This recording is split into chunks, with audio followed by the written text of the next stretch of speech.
Assalamualaikum warahmatullahi wabarakatuh. Saya Abdul Zikra Fuad. Saya mewakili kelompok 6 dan akan menyampaikan materi 4, yaitu konkurensi. Baik, yang pertama definisi konkurensi dan critical section. Konkurensi merupakan landasan umum perancangan sistem operasi. Dikatakan sebagai landasan umum perancangan sistem operasi karena dalam menciptakan suatu sistem operasi tersebut umumnya harus bisa menjalankan beberapa proses, lebih dari satu proses pada saat yang bersamaan. Pada proses-proses yang konkuren atau berada pada saat yang bersamaan, terdapat beberapa masalah yang harus diselesaikan. Masalah-masalah tersebut antara lain 1. Mutual exclusion, 2. Sinkronisasi, 3. Deadlock, 4. Starvation. Dengan kata lain, masalah-masalah di atas akan timbul apabila sistem operasi menjalankan beberapa proses pada saat yang bersamaan. Lalu, konkurensi dan paralel.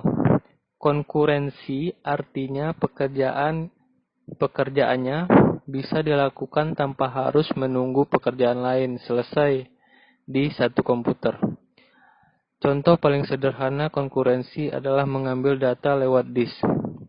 Saat data dibaca disk, ada I/O time di mana CPU menunggu data selesai dibaca. Saat itu, dia menganggur sehingga sebaiknya CPU mengerjakan hal lain sambil menunggu pembacaan disk selesai. Perlu dipahami bahwa konkurensi adalah cara menjadwalkan pekerjaan agar bisa dilakukan bersamaan, meskipun itu pekerjaan yang berbeda. Apabila konkurensi menjawab bagaimana cara pekerjaan dijadwalkan, paralelisme menjawab bagaimana caranya suatu pekerjaan dibagi. Keduanya sama-sama berusaha agar keseluruhan pekerjaan tersebut selesai dengan lebih mangkus dan sangkil. Pekerjaan paralel adalah pekerjaan yang bisa dikerjakan di saat bersamaan dan tidak saling beririsan. Saat memecah tugas menjadi tugas paralel, kita harus menentukan dulu level paralel apa yang dipakai. Biasanya sih level paralel yang dipakai di level data.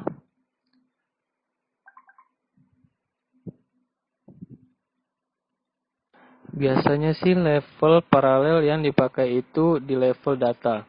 Artinya data yang paralel, alias tidak beririsan, meskipun pekerjaannya sama. Intinya, konkuren itu tentang bagaimana beberapa pekerjaan tersebut dijadwalkan untuk dikerjakan pada rentang waktu yang sama. Sedangkan paralelisme itu tentang bagaimana suatu pekerjaan dibagi agar bisa dikerjakan sekaligus bersamaan.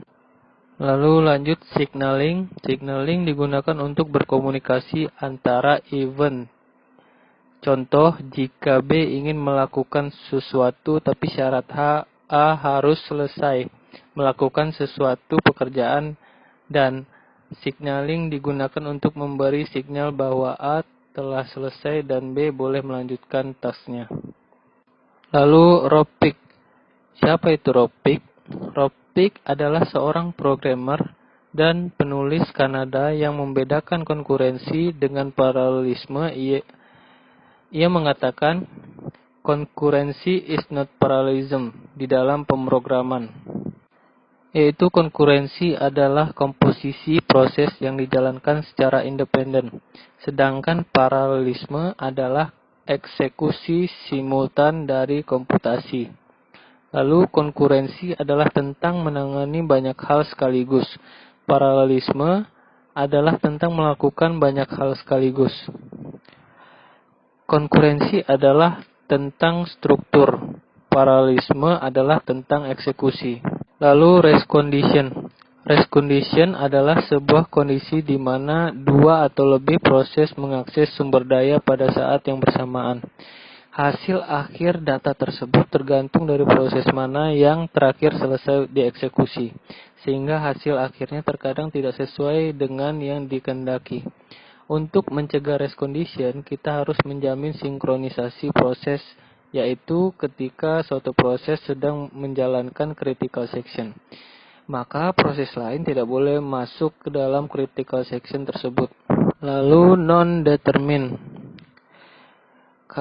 Non-determined adalah karakteristik di mana respons tidak harus diterima dalam urutan yang sama setiap kali program dijalankan. Karakteristik ini dapat membuatnya sangat sulit untuk debug program bersamaan. Contoh, hanya dengan melihat kode saja, hasilnya tidak bisa ditentukan karena hasil pemrograman ditentukan oleh urutan eksekusi.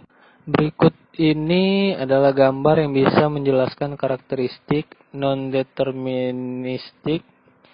Misalnya, terdapat dua thread yaitu thread A dan B yang menjelaskan secara bersamaan, di mana thread A akan mengoutputkan yes, sedangkan thread B mengoutputkan no. Karena dua thread ini berjalan secara konkuren bersamaan dalam waktu yang sama, maka hasil akhir dari program ini tidak bisa kita tentukan karena urutan eksekusi tergantung pada penjadwalan sistem operasi. Lalu share variable. Pada bahasa pemrograman C, terdapat sebuah variabel yang bernama variabel global. Variabel global ini bisa dilihat dan diakses oleh semua ruang lingkup. Begitu juga pada thread. Juga terdapat variabel yang memiliki sifat sama seperti variabel global, yaitu share variable. Antar thread berkoordinasi dengan sinkronisasi share variable. Share variable disebut juga variabel statik atau heap global. Lalu berikut ini gambarnya untuk lebih memahami. Pada thread A terdapat variabel X yang di-assign 5, lalu perintah print X. Sedangkan pada thread B terdapat variabel X yang di-assign 7, namun tidak ada perintah print X. Pada kedua thread ini dihasilkan output program yaitu 5, karena thread B tidak memberikan instruksi print. Walaupun variabel yang dimiliki sama-sama didefinisikan sebagai X, di mana X adalah share variable, namun jika tidak memiliki perintah print maka tidak bisa dioutputkan. Begitu juga dengan kedua thread di bawah ini, di mana count telah didefinisikan sebagai share variable. Pada thread A terdapat variabel count yang di +1. Begitu juga dengan thread B, jika thread A telah menambahkan nilai count dengan 1, maka thread B melanjutkan dengan hasil yang dieksekusi pada thread A. Jadi thread B tidak mengulangi variabel count dari awal. Pada thread di bawah ini, count sebagai share variable. Urutan dalam pengeksekusian harus tepat supaya hasil tidak salah, yaitu dengan menyelesaikan thread A terlebih dahulu, kemudian ke thread B. Pada thread A, count di-assign 0, maka temp berisi 0. Lalu temp ditambah 1 sehingga nilai count sekarang adalah 1 karena 0 plus 1. Kemudian lanjut ke thread B, ingat bahwa count adalah share variable sehingga bisa digunakan pada semua thread. Count bisa berisi 1, tadi di-assign ke temp sehingga isi dari temp adalah 1.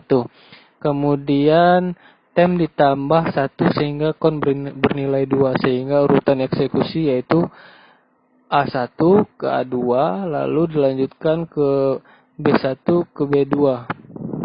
Lalu lanjut ke model konkurensi dan non-determinism. Model konkurensi itu ada 9 model, yaitu model pertama thread dan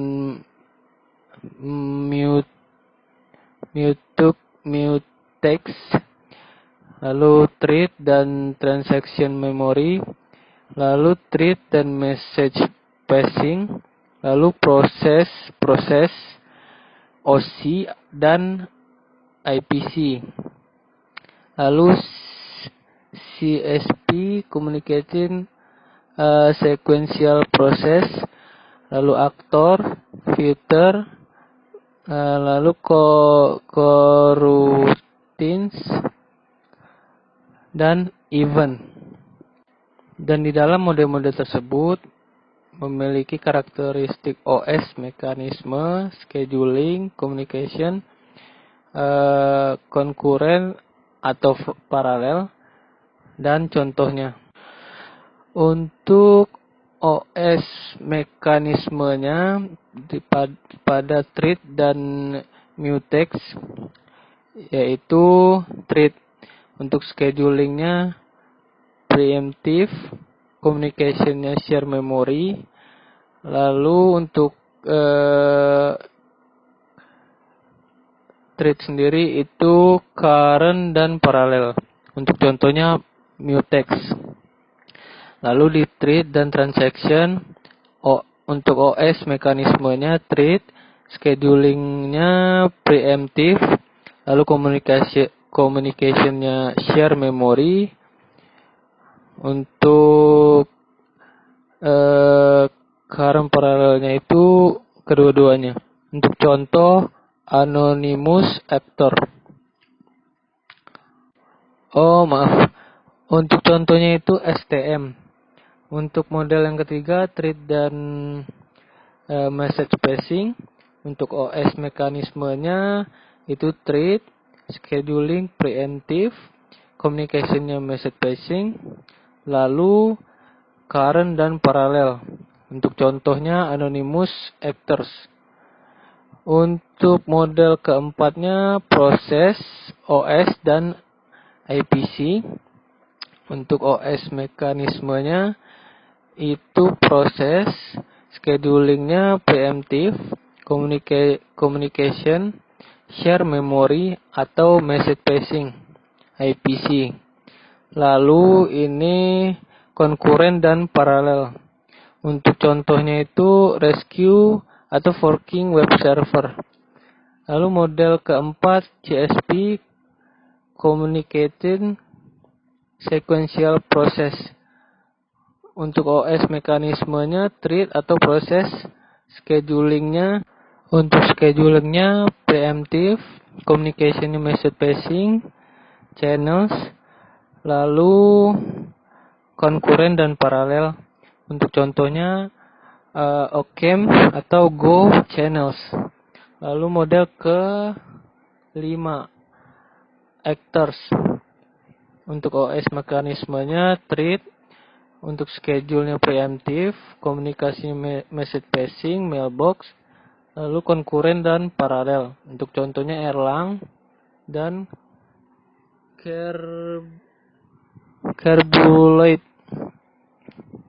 Celluloid.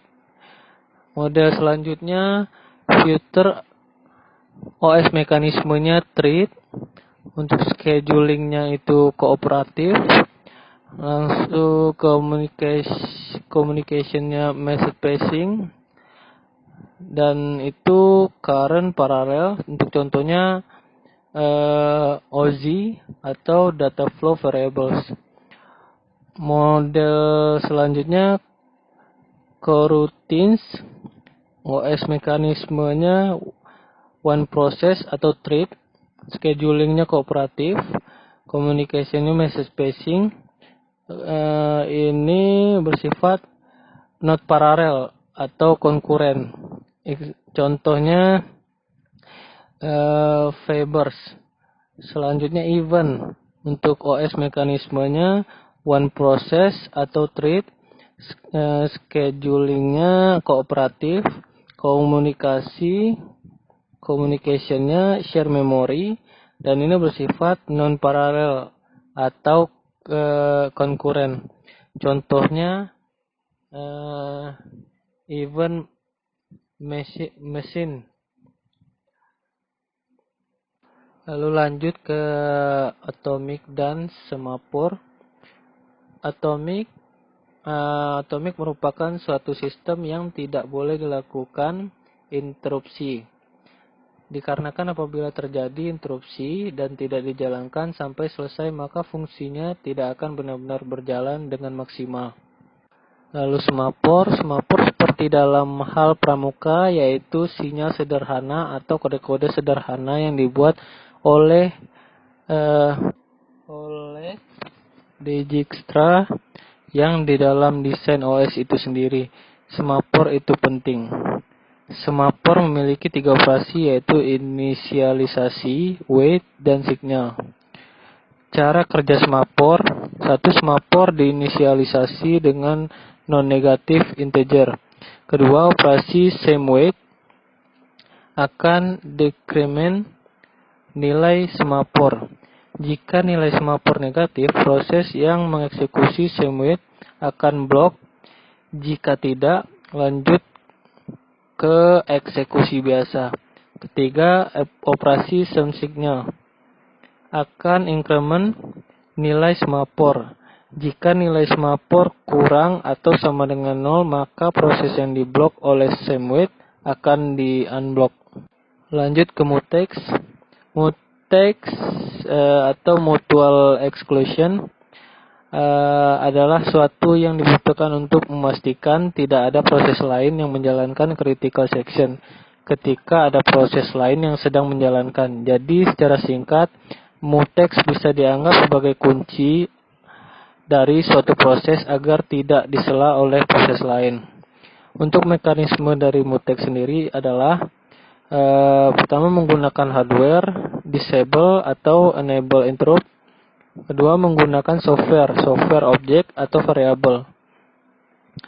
Lalu untuk contohnya seperti mutex log, scanf yaitu variable, printf itu variable, mutex unlock itu kunci. Mutex log atau kunci adalah fungsi untuk mengaktifkan mutex dengan nama variabel kunci, dan kemudian kita bisa menuliskan kode program yang tidak ingin disela tersebut, disebut dengan critical section. Lalu setelah itu kita memanggil mutex unlock kunci yaitu untuk menonaktifkan mutex dengan nama variabel kunci. Kesalahan penggunaan pada mutex dapat mengakibatkan pertama, starvation, yaitu situasi di mana sesuatu proses tidak pernah dijalankan oleh prosesor. Kedua, deadlock, yaitu situasi di mana dua atau lebih proses tidak dapat berjalan karena saling menunggu resource dari masing-masing proses. Sekian dari kelompok kami. Assalamualaikum warahmatullahi wabarakatuh.